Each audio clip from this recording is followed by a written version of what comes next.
그들이 예루살렘에 들어가니라. 예수께서 성전에 들어가사 성전 안에서 매매하는 자들을 내쫓으시며 돈 바꾸는 자들의 상과 비둘기를 파는 자들의 의자를 둘러 엎으시며 아무나 물건을 가지고 성전 안으로 지나다님을 허락하지 아니하시고 이에 가르쳐 이르시되 기록된 바 내 집은 만민이 기도하는 집이라 칭함을 받으리라고 하지 아니하였느냐.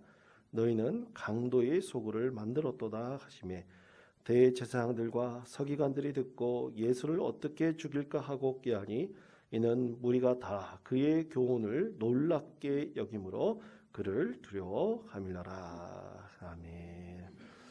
여러분, 오늘은 종려주일입니다.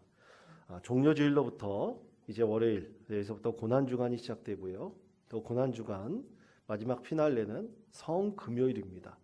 성금요일 날 우리 주님께서 십자가에 못 박혀 죽으시고 난 이후 침묵의 대토요일이 시작됩니다.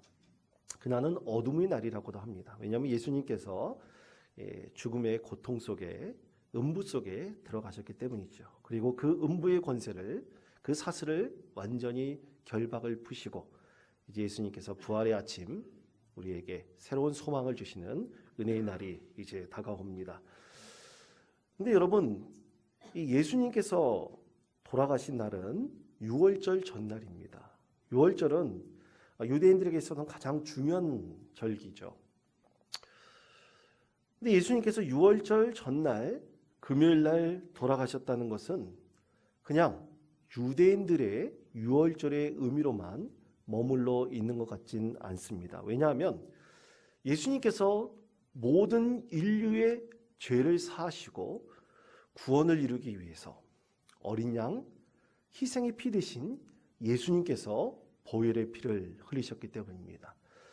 그래서 금요일 예수님께서는 단 한 번의 제사로 자신의 보혈의 피를 이 세상 모든 사람들을 위해서 흘리셨습니다.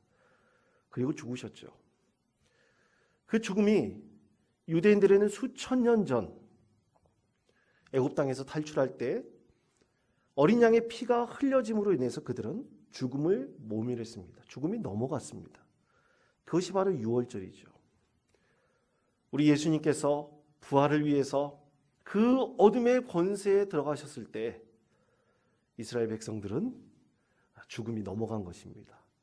그리고 주일 부활의 아침에 예수님께서 다시 죽음의 권세를 물리치시고 일어나셔서 부활의 아침을 맞게 되었습니다. 그것이 바로 부활절과 또 성금요일 사이에 있는 유월절 또는 대침묵의 토요일의 의미라 할 수 있을 것입니다.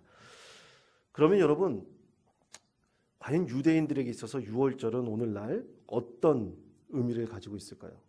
저는 말씀을 준비하면서 굉장히 궁금한 것이 있더라고요. 오늘날 유대인들도 과거 수천 년 전 그들이 성전에서 제사 지냈던 것처럼 유월절에 어린 양을 잡아가지고 피를 흘리고 하나님께 그렇게 제사를 지낼까 하는 궁금함이었습니다. 여러분, 오늘날 유대인들도 어린 양의 희생의 피를 흘리고 하나님께 제사를 드릴까요? 어떨까요? 잘 모르시겠죠. 여러분, 현대 유대인들은 하나님께 이 제사를 드리지 않습니다. 왜냐하면 주 70년경 그들의 성전이 완전히 무너져 버렸기 때문입니다. 그 이후로는 그들은 하나님께 더 이상 희생의 피를 흘리며 제사를 드리지 않습니다. 그렇지만 유월절에 갖고 있는 그들만의 전통과 그들의 의미들은 계속해서 이어지고 있습니다. 대표적으로 그들은 유월절 저녁에 온 가족이 모여서 유월절 만찬을 지냅니다. 유월절 만찬을 지낼 때 그들은 과거에서부터 똑같이 하나님께서 말씀하신 대로 세 가지 음식을 먹습니다. 여러분 혹시 아십니까? 그들이 먹는 세 가지 음식?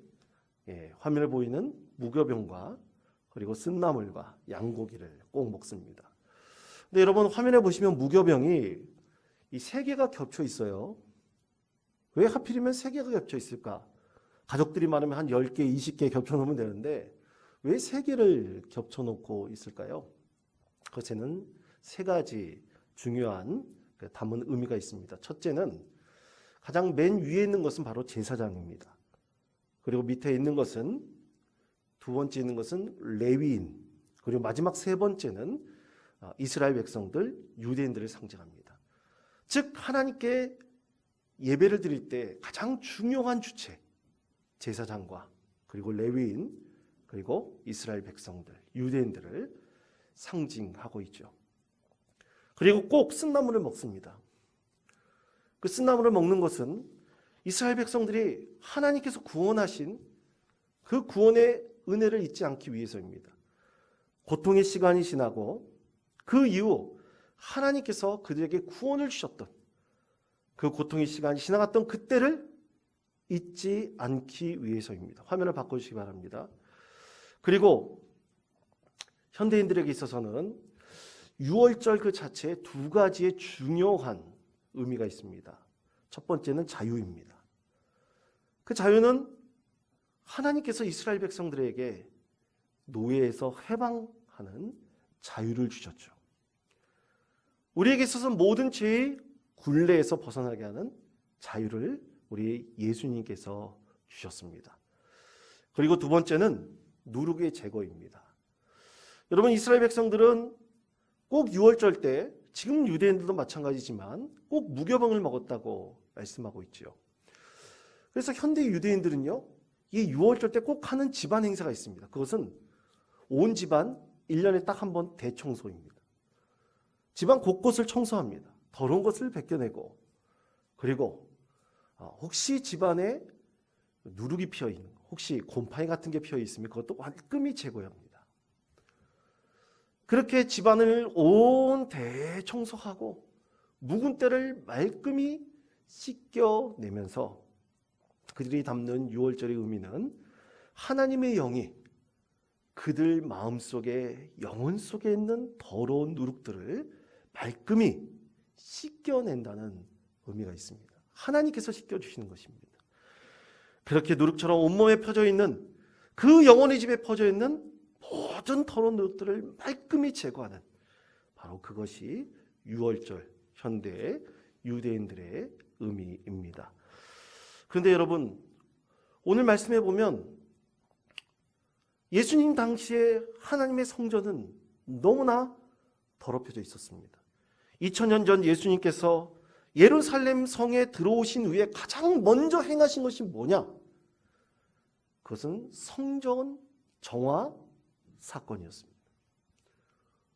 왜 예수님께서는 예루살렘 성에 들어오셔서 가장 먼저 행하신 일이 이 성전을 정화하셨던 것일까요? 호객행위를 하고 물물 교환을 하고 환전을 하고 어린 양을 사고 팔고 하는 바로 그 상인들을 왜 예수님께서는 다 쫓아내버리셨을까요? 오늘 이 말씀의 의미를 생각하시며 우리 종료주일, 또 고난주일을 맞이하는 우리 성도들이 우리 마음을 더욱더 하나님의 은혜로 깨끗하게 하시고 또 종료주일의 의미를 다시 한번 우리 10년 가운데 되새기는 귀하고 복된 이 예배의 시간이 되시기를 축원드립니다. 첫 번째로 이 성전 정화의 사건에는 몇 가지 포인트가 있는데요. 가장 첫 번째는 성전의 정의입니다. 성전의 정의, 곧 아버지의 집입니다. 그렇습니다. 성전은 아버지의 집입니다. 그것에 대해서 요한복음 2장 14절에서부터 16절은 이렇게 말씀하고 있습니다. 우리 화면에 있는 말씀을 우리 다 같이 한 목소리로 읽겠습니다. 성전 안에서 소와 양과 비둘기를 파는 사람들과 돈 바꾸는 사람들이 앉아 있는 것을 보시고 노끈으로 채찍을 만드사 양이나 소를 다 성전에서 내쫓으시고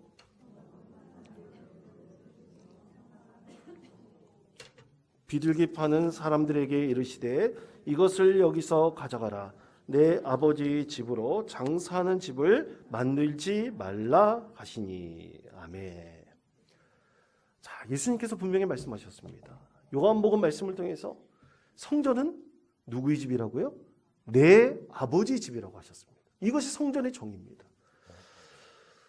다른 복음서 마태복음, 마가복음, 누가복음에서는 예수님께서 분명하게 말씀하신 것이 너희는 이 아버지의 집을 강도의 소굴로 만들었다 말씀하셨습니다.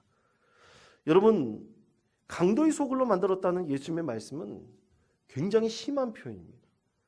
오늘날로 말하면 예수님께서 이 상인들을 대상으로 욕하신 것입니다. 성전은 아버지의 집, 그것이 바로 하나님의 집이어야 되는데 이 모든 사람들이 다 강도의 소굴로 만들었다고 오늘 예수님께서 아주 신랄한 비판을 하신 것입니다. 근데 왜 이렇게 말씀하셨을까요? 그것은 아버지 집에서 행해야 될 본질이 사라져 버렸기 때문입니다. 여러분, 왜 아버지 집이라고 할까요? 아버지가 계시기 때문입니다. 아버지의 집에 가서 아버지를 만나러 가는 것은 당연한 것이죠. 그런데 아버지를 만나는 방법이 뭡니까? 기도하는 것입니다. 그 기도하는 것인데 이 본질에 대해서 예수님께서 마가복음 11장 17절에서 이렇게 말씀을 하셨습니다. 이에 가르쳐 이르시되 기록된 바 내 집은 만민이 기도하는 집이라 칭함을 받으리라고 하지 아니하였느냐. 너희는 강도의 소굴을 만들었도다 하시매. 아멘. 그렇습니다. 우리는 아버지의 집에서 만나는 방법은 바로 기도함으로 하나님을 만납니다. 기도하지 않고서는 우리는 도저히 하나님을 만날 수가 없습니다. 그렇게 아버지의 집에서 기도하는 것이 당연한 것인데 그 본질은 사라져버리고 시장통같이 우글우글대는 상인들로만 가득 차 있는 것이 바로 하나님의 성전이 되어버렸습니다. 그것에 대해서 예수님께서 분노하셨습니다.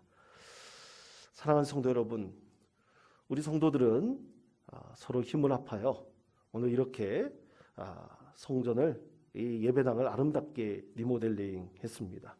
너무나 감사합니다. 우리 하나님께 영광 올려드리기에 너무나 충분할 것이라고 믿습니다.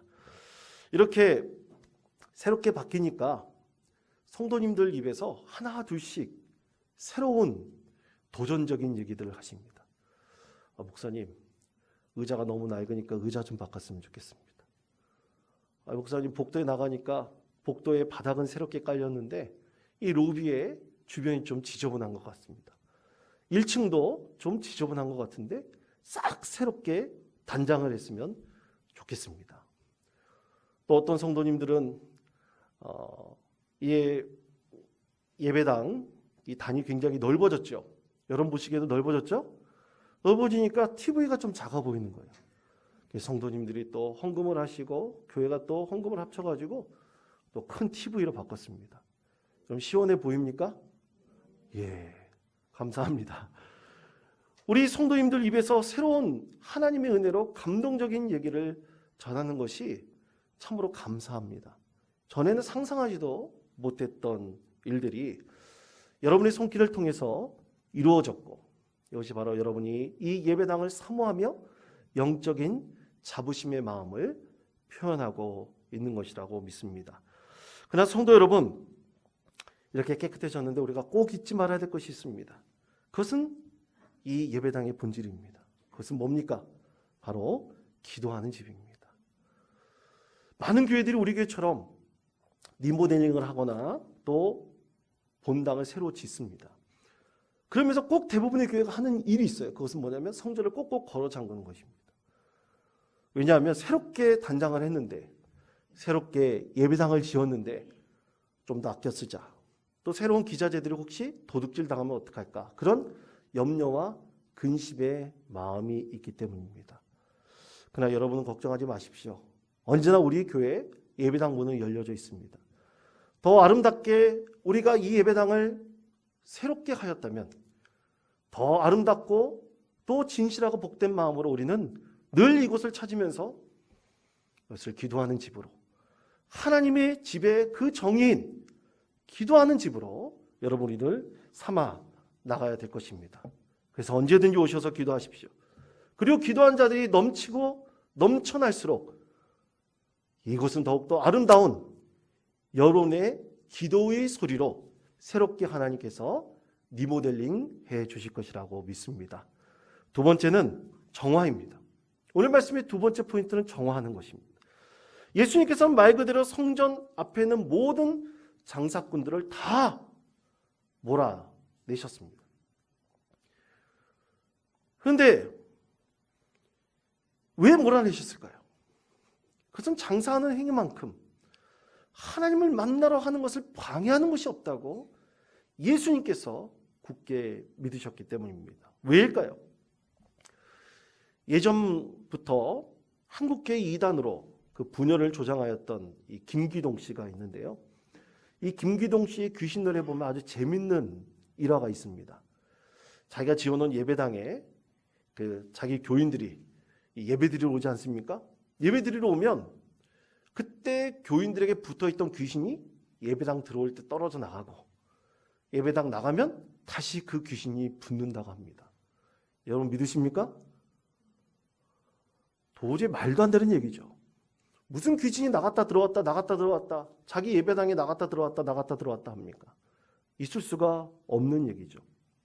그런데 여러분 귀신이 이렇게 붙었다 떨었다 그렇다 한다면 우리가 한 주간 동안 세상 가운데 살면서 예배당에 들어올 때 우리가 한 주간 동안 여러 가지 마음에 상처 입었던 것들, 마음의 분심들, 잡념들, 거짓된 생각들 이런 것들이 다 떨어져 나갑니까?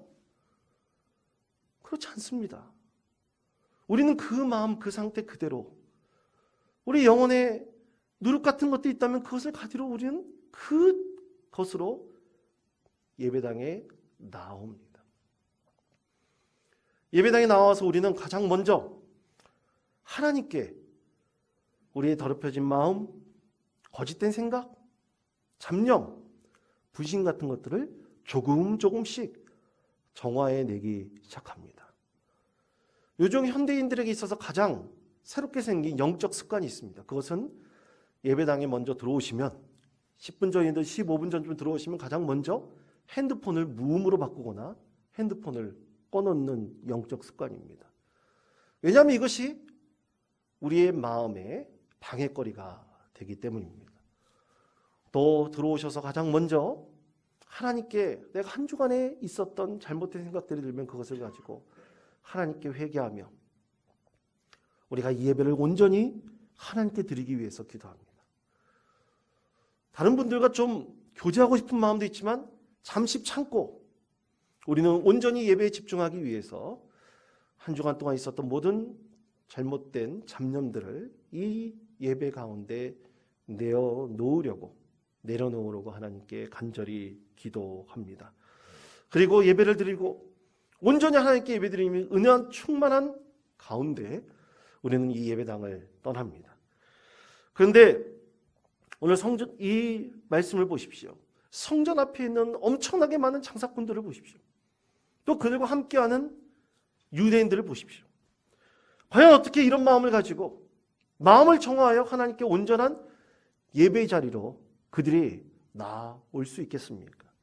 그렇습니다. 우리가 아버지 집에서 들어왔을 때 가장 먼저 해야 될 것은 우리의 마음을 깨끗이 정화시키는 것입니다. 하나님의 집에서 예수님께서 장사꾼을 몰아내시고 그렇게 아버지 집을 깨끗이 정화하셨듯이 우리도 하나님 앞에 가장 먼저 나와서 해야 될 것은 우리의 마음을 정결하게 하나님께 올려드리려고 애쓰고 노력하는 것입니다. 그런데 여러분, 예수님께서 이렇게 엄청나게 가장 큰 사건이죠. 성전 앞에 있는 모든 상인들을 다 몰아내시려고 했음에도 불구하고 예수님께서 죽으시고 부활하신 이후에도 또 하늘나라에 올라가신 이후에도 유대인들은 결코 성전 앞에 있는 상인들을 몰아내지 못했습니다. 그런데 몰아낼 때가 있었습니다. 그것은 바로 주 70년경 성전이 무너졌을 때였습니다. 더 이상 성전 앞에서 장사 행위를 못하게 물리적으로 되었을 때 그들은 성전 앞에서 모든 하는 상업적 행위를 다 몰아내었던 것입니다. 그제서야 성전이 무너지고 난 다음에서야 성전의 의미를 그들이 다시 깨닫기 시작했죠. 그러므로 가정으로 돌아가 유월절 의식을 온전히 갖기 시작을 했습니다. 그들 마음속에 있는 누룩들을 하나 둘씩 제거하기 시작했던 것입니다. 그리고 유월절뿐만 아니라 매주 돌아오는 거룩한 안식일을 온전히 지키기 시작을 했습니다. 바로 그들 심령 가운데 있는 모든 것들을 조금씩 누룩들을 정화해내기 시작했던 것입니다. 사랑하는 성도 여러분, 우리가 이 종료주일을 맞이하여 정화할 것이 과연 무엇이 있을까요? 우리가 마음을 새롭게 하여 또 우리의 심령 가운데 있는 누룩들을 말끔히 씻게 해야 될 것들은 과연 어떤 것들이 있을까요? 그것은 우리가 분명히 잘 압니다. 여러분, 그것을 이 종료주일을 맞이하고 또 고난주간을 지내면서 여러분 심령 가운데 있는 누룩들을 하나 둘씩 제거하시고 우리 부활주일 부활의 아침에 참으로 거룩하고 진실하고 깨끗하고 정화된 마음으로 하나님 앞에 예배로 나오는 우리 귀하고 복된 믿음의 성도 되시기를 간절히 축원드립니다. 세 번째 포인트는 새 교훈입니다. 왜 새 교훈이 세 번째 포인트일까요? 자, 이것에 대해서 하나님께서 말씀하십니다. 마가복음 11장 18절 말씀입니다. 우리 목소리를 합하여 다 같이 한 목소리로 읽겠습니다. 대제사장들과 서기관들이 듣고 예수를 어떻게 죽일까 하고 꾀하니 이는 우리가 다 그의 교훈을 놀랍게 여김으로 그를 두려워함일러라. 아멘. 자, 대제사장들, 서기관들이라고 있습니다. 그들이 보인 첫 번째 반응, 처음 듣는 얘기다라는 것이에요. 새 교훈이라는 건 처음 듣는 얘기라는 얘기입니다. 근데 여러분, 정말 이것이 처음 듣는 얘기일까요? 그렇지 않습니다. 하나님께서는 이사야 선지자를 통해서 이미 그들에게 선포하셨습니다. 이사야 56장 7절의 말씀입니다. 우리 화면의 말씀 다 같이 한 목소리로 읽겠습니다. 내가 곧 그들을 나의 성산으로 인도하여 기도하는 내 집에서 그들을 기쁘게 할 것이며 그들의 번제와 희상을 나의 제단에서 기꺼이 받게 되리니 이는 내 집은 만민이 기도하는 집이라 일컬음이 될 것임이라. 아멘. 그런데 여러분, 대제사장들, 서기관들이 생전 처음 듣는 얘기라고 했어요. 새 교훈이라고 했습니다. 왜일까요? 그들은 하나님의 성전을 자신의 영광을 드러내는 수단으로만 삼았기 때문입니다. 그래서 대제사장들과 서기관들은 두려움을 느꼈습니다. 예수님께서 이런 새로운 하나님의 말씀을 전하면 어떻게 할까? 이 말씀을 듣고 많은 사람들이 동의하면 어떻게 할까? 그들이 느꼈던 것은 거룩한 두려움이 아니야. 그들이 지금까지 있었던 모든 것들이 무너질 것 같은 두려움을 느꼈습니다. 그때부터 그들이 모의했던 것은 바로 저 예수님을 죽여야 되겠다. 그들이 그때부터 모의하기 시작했던 것입니다. 사랑하는 성도 여러분, 우리는 하나님을 경외해야 됩니다. 여러분, 하나님을 경외하십니까? 하나님을 진심으로 경외하십니까? 경외한다는 것은 뭡니까? 두려움을 갖고 있는 것입니다. 근데 그 두려움은 거룩한 두려움입니다. 무서운 것을 보고 힘센 사람 앞에서 갖는 두려움이 아닙니다. 두렵고 떨림으로 우리의 구원을 이루기 위한 거룩한 두려움입니다. 우리가 진심으로 오늘 말씀을 통해서 깨닫는 것은 바로 이 거룩한 두려움을 잃지 않는 믿음의 자녀로 우리가 굳건히 서 나가는 것입니다. 우리가 이렇게 거룩한 두려움을 가지고 하나님 주신 이 예배당에서 기도하는 삶을 이어간다는 것은 오늘 예수님께서 우리에게 주신 새 교훈의 말씀입니다. 그래서 우리는 늘 변화하고 새로워지고 또 새로운 소망으로 우리 예수님께서 부활하시는 주님을 맞이해야 할 것입니다. 우리는 교회 본당 리모델링 하면서 참 외형적으로도 또 예배적으로도 이 예배 형식적으로 참 변화를 맞이하였습니다. 여러분, 대표적으로 뭐가 변화됐습니까? 많은 분들이 그럽니다. 창문이 없어졌다고 얘기합니다. 그렇죠? 교회 창문이 없어졌습니다. 좀 답답하다고 느끼시는 분들도 계실지 모릅니다. 또 섭섭한 마음이 있을 수도 있어요. 과거에 우리 예배당의 그 모습이 생각나서 좀 섭섭하다, 그런 마음을 우리가 가질 수도 있습니다. 또 강단도 낮아졌습니다. 3단으로 있던 것이 2단으로 낮아졌습니다. 그리고 새롭게 우리 찬양대가 앞에 나와서 찬양으로 하나님께 영광을 올려드립니다. 그러면서 동시에 찬양대석도 사라졌습니다. 그리고 예배의 순서에서도 약간의 변화가 있었습니다. 여러분도 느끼셨겠지만 제가 설교 전에 찬양대를 위해서 기도하고 하나님 말씀을 하나님께 올려드리기 위해 기도합니다. 이것이 어떻게 보면 새로운 변화이죠. 우리 교회의 새로운 변화가 시작된 것입니다. 우리에게 외형적으로 또 이 형식적으로 변화가 있었다면 예수님께서 말씀하신 것은 새 교훈으로 그들이 받아들였던 것처럼, 유대인들이 받아들였던 것처럼 우리는 내면적인 새로운 변화가 있어야 할 것입니다. 이 내면적인 새로운 변화는 우리가 예배 가운데 또 우리가 삶의 자리 가운데 취해야 될 새로운 변화입니다. 과거에 세이비어 교회에 대해서 한번 말씀드린 적이 있었습니다. 이 세이비어 교회는 미국 10대 교회 중에 하나입니다. 가장 영향력 있는 10개의 교회 중에 하나인데요.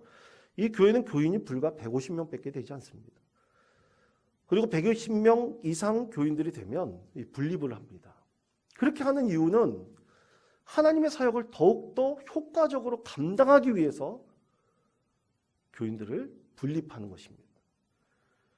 근데 이 교회는 참 독특한 것들이 많이 있습니다. 그들만이 갖고 있는 내면적인 아주 역동적인 힘이 있습니다. 그것은 교인이 되려면 3년 동안 그들은 열심히 훈련을 받아야 됩니다. 3년 이후에 교인 자격이 주어지는데 1년에 한 번씩 갱신을 해야 된답니다. 1년 동안의 교인 자격이 주어지고 1년마다 갱신을 해야 된대요. 여러분, 무슨 카드 갱신하는 것도 아니고 무슨 교인이 1년 동안 갱신을 합니까? 그럼 다른 교회 가면 되잖아요. 그런데 120명의 교인들은 그 교회의 교인의 자격을 얻기 위해서 무던히 노력하고 또 매년 갱신해 갑니다. 교인들은 자신의 삶을 개방해야 됩니다. 동료 교인과 깊은 영적 교제를 누림으로 물론 각자 생활을 하지만, 자기 집에서 각자 생활을 하지만 늘 교인과 함께 영적인 교제를 나누므로 자기 자신을 감추고 다시 개방해야 됩니다. 그리고 매일같이 2시간 이상씩 성경과 그리고 기도 생활을 이어가야 됩니다. 그리고 이 3년에 걸친 그리스도의 삶을 위한 학교와 서번트 리더십 학교 훈련 과정을 마쳐야 됩니다. 그것을 마쳐야지, 3년 과정을 마쳐야지 교인 자격이 주어지는 것이죠. 그리고 또 11조 생활은 기본이며 또 선교 그룹들이 있는데 반드시 거기에 참여해야 되며 45개의 지역사회와 연결된 자원봉사자 그룹들이 있는데 그 자원봉사자에 반드시 참여를 해야 됩니다. 그리고 매년 3박 4일 대침묵 영성 수련회에 참석해야 되고 또 영적 일기를 써야 됩니다. 영적 자서전을 쓰는데 그것을 자기 공동체, 어떻게 보면 구역이죠. 이 구역의 식구들과 함께 공유해야 됩니다. 그래서 항상 나눠야 됩니다. 그래서 이런 훈련과 영적 기준을 충족해야지 1년씩 교인이 자격이 연장된다는 것입니다. 여러분, 도저히 상상할 수 없는 교회의 모델이죠. 모두 다 이런 교회가 된다는 것은 거의 불가능합니다. 그러나 이 교회가 도전을 주는 것은 바로 변화입니다. 새로운 형식, 또 새로운 형태가 주어진다면 우리의 내면도 새롭게 변화해야 한다는 것입니다. 이것이 바로 오늘 주님께서 우리에게 말씀하신 새 교훈이라 할 수 있습니다. 사랑하는 성도 여러분, 우리가 종료주일을 맞이하고 이제 내일부터 시작된 고난주간에 우리는 어떤 변화가 필요할까요? 여러분의 삶의 자리에서 새롭게 우리 심령 가운데 누룩 같은 것을 제거하시고 오늘 주신 말씀을 진정으로 우리 심령 가운데 심으셔서 늘 기도하는 사람으로 또 말씀을 더욱더 훈련하고 믿음 가운데 여러분의 삶을 온전히 세워나가시는 참으로 귀하고 복된 믿음의 성도 되시기를 간절히 축원드립니다.